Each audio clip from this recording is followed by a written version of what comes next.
আসসালামু আলাইকুম রহমতুল্লাহ। নাহমাদুহু ওয়া নুসাল্লি আলা রাসূলিহিল কারীম, আম্মা বাদ। ইটালি থেকে আমাদের ওসমান চৌধুরী ভাই উল্লেখ করেছেন একটি বিষয়, যে ইটালিতে যারা রয়েছে প্রবাসী বাংলাদেশি, তাদের মধ্যে যদি কেউ ইন্তেকাল করেন তাহলে তার লাশ দেশে পাঠানোর জন্যে এবং তার ফ্যামিলি গরিব বলে কিছু টাকা উঠানো হয়, কালেকশন করা হয়। তাই জানতে চেয়েছেন যে এমনটা কালেকশন করা শরীয়ত সম্মত কিনা। জাযাকাল্লাহু খাইরান, গুরুত্বপূর্ণ প্রশ্ন। এ মর্মে বলবো যে এই নিয়মটি আসলে শুধু ইটালিতেই নয়, আশা করি সব দেশে চালু আছে আলহামদুলিল্লাহ। সৌদি আরবেও এমনটা হয়, যদি কোনো কোম্পানির স্টাফ থেকে কোনো একজন ইন্তেকাল করেন তাহলে সেক্ষেত্রে তার সহকর্মী বা কোম্পানি যারা রয়েছে ওয়ার্কার, সকলেই তাকে কিছু দান করে থাকে।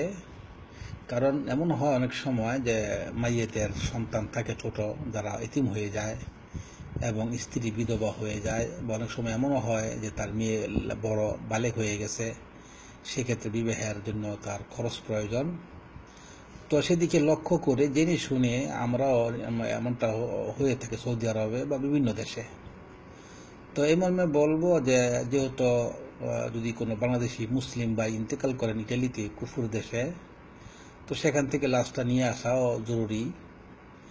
এবং সেই সাথে বলবো যে যদি সত্যিকার অর্থেই ওই ব্যক্তির সন্তান এতিম হয়ে যায় বা স্ত্রী বিধবা হয়ে যায়, বা অর্থাৎ মুখাপেক্ষী যদি এমনটা হয়, তাহলে তাকে সাহায্য করা এটা অবশ্যই নিন্দনীয় নয়, বরং এটা প্রশংসনীয়। এমনটা করা যেতে পারে, এটা শরীয়ত সম্মত।